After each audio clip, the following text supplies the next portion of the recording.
Push the line. Welcome back. It's your boy Jay from the K, and today I got a quick question for you. Are you a person that goes on interviews and you're nervous because you have a background, because you had some challenges in your past? Are you a felon? Do you find it a challenge to answer that question that everyone dreads that has that background, right? Well, I'm going to help you out with that today, so let's dig in.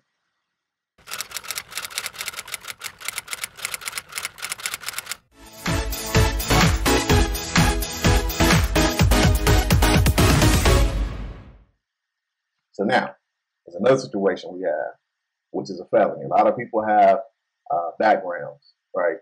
And so they're afraid to answer this question in an interview, right? Because we already think that, oh man, that means that if they know that I got this felony or this misdemeanor or whatever, I'm not a shoo-in for this position, right? Which is not necessarily true. Most companies, they get an incentive for hiring felons anyway, right? And they want to show themselves as an equal opportunity employer. And so it's not like you don't have a chance, right?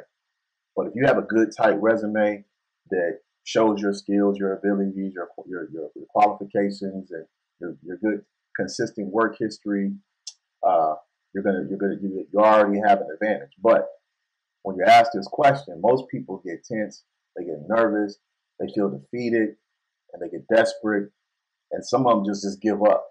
And an interviewer can tell. I've had HR people say when they asked the question, they noticed the person who was doing good. As we got closer and closer to that question, they got nervous.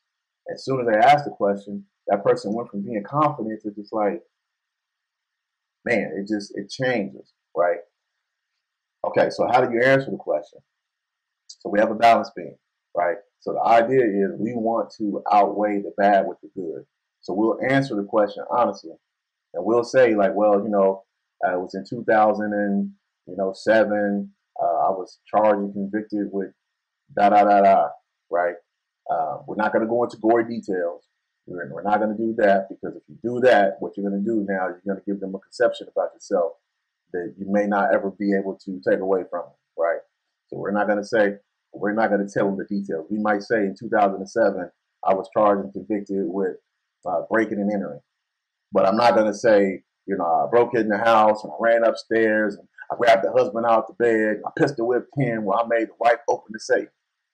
Because now you just painted the picture of a monster, right? And so you don't want to go into details, right? But you do want to say, okay, the details you do want to give is like the time, how much time you spent, when you get caught, and when you were convicted. I'm sorry.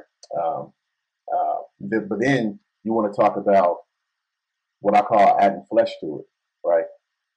And because this is a psychological thing, right? And this is why I'm sharing it with you. So you want to talk about the things that happened.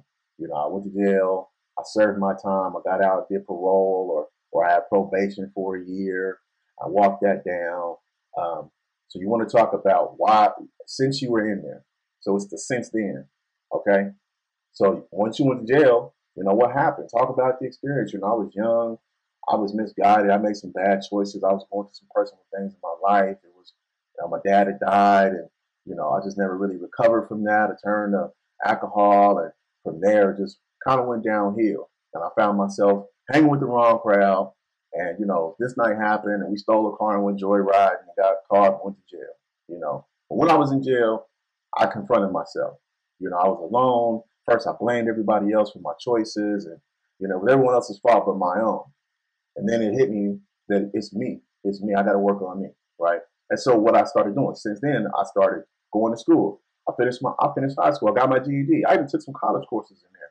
I got certified in HVAC, right? So you're showing that you've made some progress. You actually were correcting some of your wrongs, right? And so what you're doing by adding that flesh is you're humanizing yourself, your story, right? And you can continue on. Okay, so while I was in jail, I really started doing some soul searching. Maybe I found faith, you know what I mean? Or maybe I reconnected with my family who I've been hurting because I've been making bad choices, and there was a lot of distance between us. But I reconnected with them, right? Maybe I have children, and I really wasn't being in their life like I should have been. But this experience showed me how much I value them and how much value I have to them.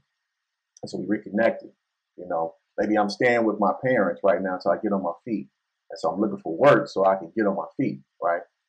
I volunteer, I volunteer. I serve in my church, or I volunteer down at the food pantry. You know what I mean?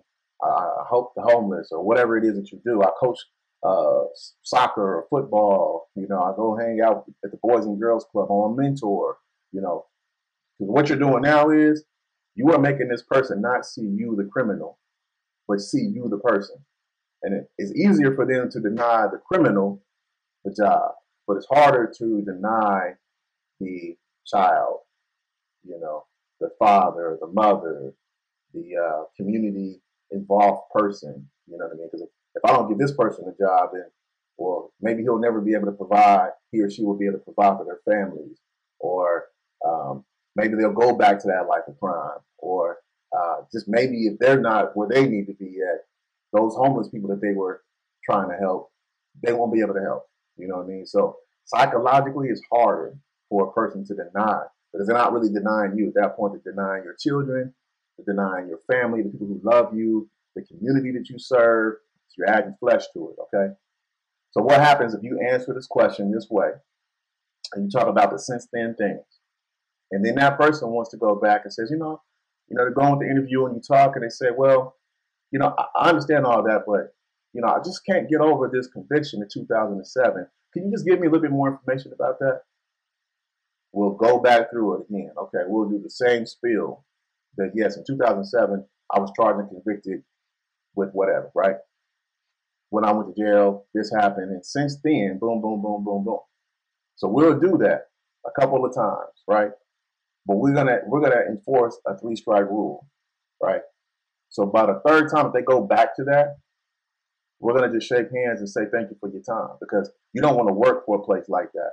You don't want to work for that person anyway, because they're never going to let that go. And so what if something comes up missing in the office? They might be inclined to think, well, I know what he or she was incarcerated for. Well, I just know that they were incarcerated.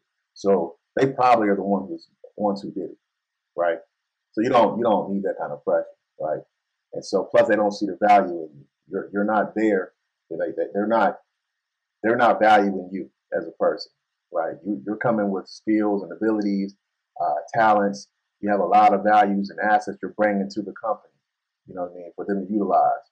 And so if they can't see that, and they're focused on your past, then you don't want to be there.